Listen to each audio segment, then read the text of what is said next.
Hello,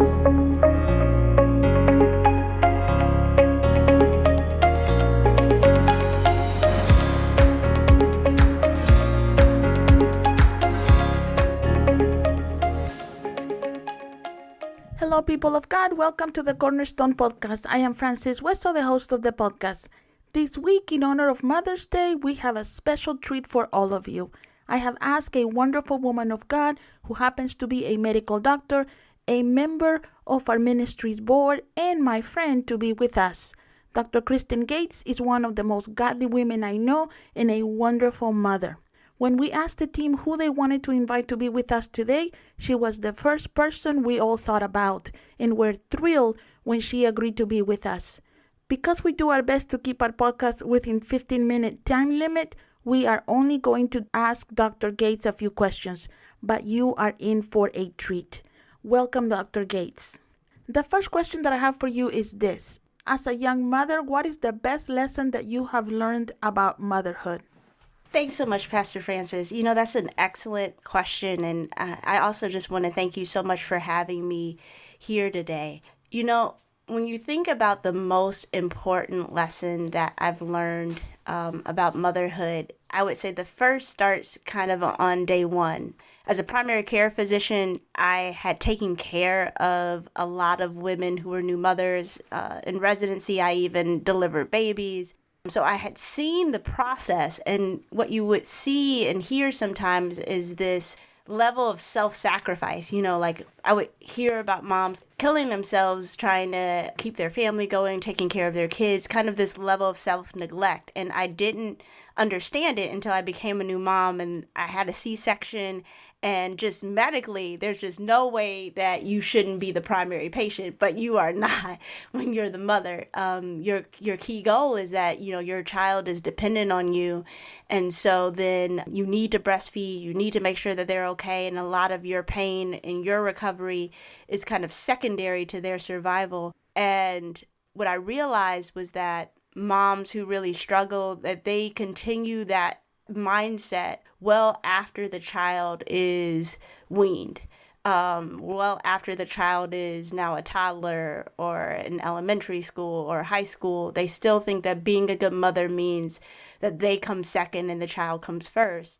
And kind of going through that season myself was the first time that I realized about the power of understanding the role of motherhood in seasons, and the fact that you have to recognize that what a child needs varies at different ages, different stages of development. And so what your sacrifice is should also look different. And there isn't kind of this monolithic approach regardless of where the child is. And that also is important because, if you try and sprint through a marathon, you're going to hurt yourself. And so you've got to change your approach based on the race that you've been called to run.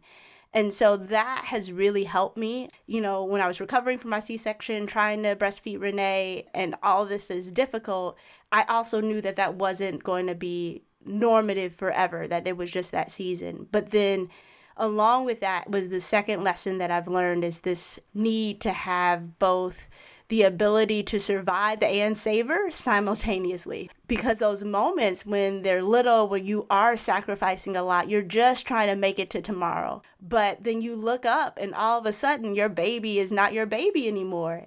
You just don't really know. And I think like young childhood is such a great lesson of this, is that you don't know when the season's over until it's over. And so Renee was on like the smaller spectrum, so she was has mostly been in like the 4th percentile in her weight. So she was little, which helps her mother because I'm not that strong, so it was very helpful being able to lift her for a while. But the other day, I lifted her and I was like, ooh, yeah, this season may be coming to an end. Like, your mama's not going to be able to pick you up too much more. And, Renee still lifts her arms up to me because even at 3, since she's been light for so long, I've been able to carry her. And just that realization, like, oh, there's going to be a time when the way I love her won't be picking her up off the ground and carrying her. Like, that's going to change. And so you have these moments to where, it's definitely not fun. Being, blunt and honest, it can be annoying at best. but just kind of picking those singular moments to just sit back and savor it. It doesn't have to be every time, but if it's at least once, then you have the ability that when the season changes, you can have gratitude rather than regret because you've at least savored it. But, those would definitely be my two lessons is one, really learning about parenting in seasons, knowing that what is needed today may not be needed tomorrow, while simultaneously surviving each season, taking a moment to savor that. And so that when the season changes, you have this gratitude that you truly did appreciate it while it was there. Wow, that is such a good counsel. Thank you so much, Dr. Gates. My next question is, motherhood is for sure a divine gift, but it can also be a burden. How have you learned to carry the weight of being a mother? That's an excellent question, and there's almost two kind of inherent points to that. I think that part of the burden is the expectation, and I've learned this definitely in marriage, that sometimes that you don't know you have an expectation until it's not met. And so with motherhood, right, I think that we each kind of go into it with certain expectations, and sometimes making sure that expectation becomes realized is part of the burden. For example, some people see their children as a reflection of them and a reflection of their ability or what they wished would have happened in their life, right? There's so many things that can be layered in what we may unwillingly or unknowingly place on our kids. But there's also like a belief that how well your child turns out is a direct reflection about how good you were as a mother. And so it's funny because I tell my patients this, and so I'm going to make this statement, which is kind of going off track in order to directly answer this question that you've given me. But one of the things I tell my patients is that there's a big difference between living and trying to die on your terms. And I think that the reason why I tell that to my patients is because sometimes I see my patients just trying to come and see me every single time something is wrong. They're just trying to, whatever it is, I want to catch it early. And doesn't matter if I'm being blunt, what they do, we are all going to pass away at some time, and we will very likely be unable to control those circumstances, no matter what level of knowledge or preparation or earnest action that we put toward it. And similarly, like no matter how wonderful you are as a parent, you cannot control your child's actions. Those are separate from you.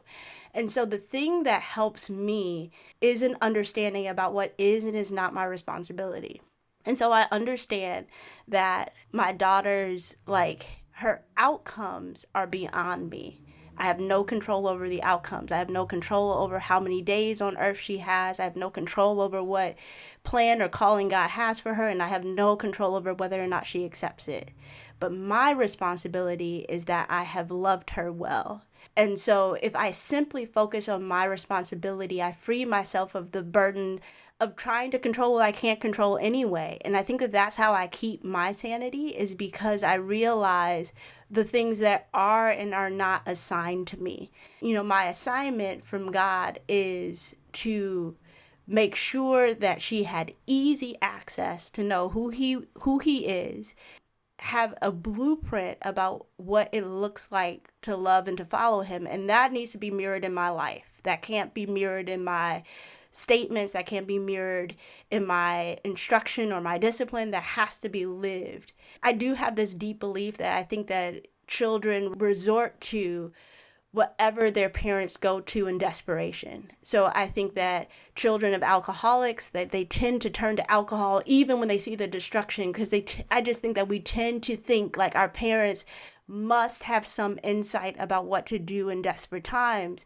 And so, for me growing up, I would see my mom, pray and do praise and worship. And so there is this knowledge, this lived experience about seeing her seek God in desperation, seeing my father do it as well. And so then you kind of know as a child, you have inside you this understanding, a blueprint about what to do when those kind of crises come in your own life. And so that's what I see as my responsibility. And by focusing on just what I feel like God's assigned me to do, then I free myself of the burdens of all of the things that I may want, but all the things that I can't control.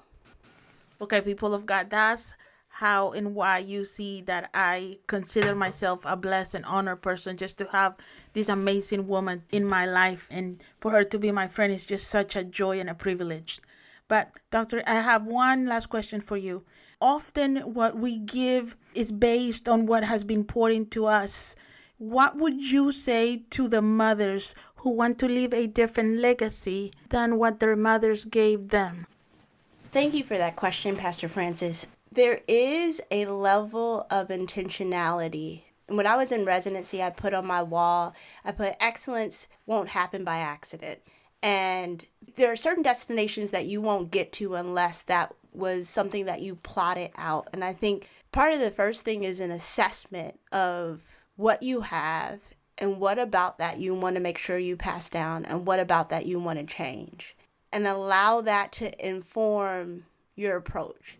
And the other thing is really about kind of reading and reacting. I've kind of been in this season, and like Pastor Francis, you and I have talked about this before, about kind of studying the Good Samaritan. Mm-hmm. And, so much about the call of God ends up being more assignment than agenda, is one of the things I've been recognizing recently. So meaning we don't know where the Good Samaritan was going, and we don't know if he was running late or what kind of plans he had, but there is this guy who clearly needs his help in the middle of his path. And so part of what you have to do as a parent is you have to react to what you see and seeking God's guidance about it. So the reason why I'm emphasizing this is because sometimes we can be very well-meaning, but if we're agenda-driven, we're just concerned about the destination and not so much about the path. And so much about God is like, go to this land that I'll show you. It's like, okay, where are we going? I don't know, but this is the next step, right? And I think that there is an acknowledgement about parenting, because you'll hear about parents who are like, they call them helicopter parents, to where they're hovering. And I think that maybe some of that may come out of a desire to leave a different legacy, right? Because they know that they've been hurt, so they're hyper anxious, hyper aware about it not happening to their child. And this is why I think like some of these lessons tie together about knowing what is and is not within your control and what is and is not your responsibility. But it also, I think, involves an understanding about what legacy that God has divinely set up for you to be responsible for giving, to your child. And by that, what do I mean? I mean, this is like beyond what I'm capable of doing. Because, like, for example, my story, we're raising our daughter in California, and all of our close family is out in the Chicago area. And so there are moments where you're like, medical degree and all, you're like, I don't know about this. What am I supposed to do with this? What's the answer? And then sometimes I have had to remind myself that God has divinely equipped me to be her mother. And so some of it is this quiet sense about what do you see. It often is a series of choices that you may not know where it's leading, but because you were obedient to God to go right here, to turn left there, to pause here, the summation of that is the legacy, rather than it being kind of a driven purpose to where the destination dictated your path. I think that if God dictates the path, then you'll end up with the destination that you wanted. And that's because it's been something that you've surrendered to God. And the reason why I kind of think this way too, and this is again just being transparent with some things that I've learned as a physician, and the way my brain works, I'm always looking for like underlying principle.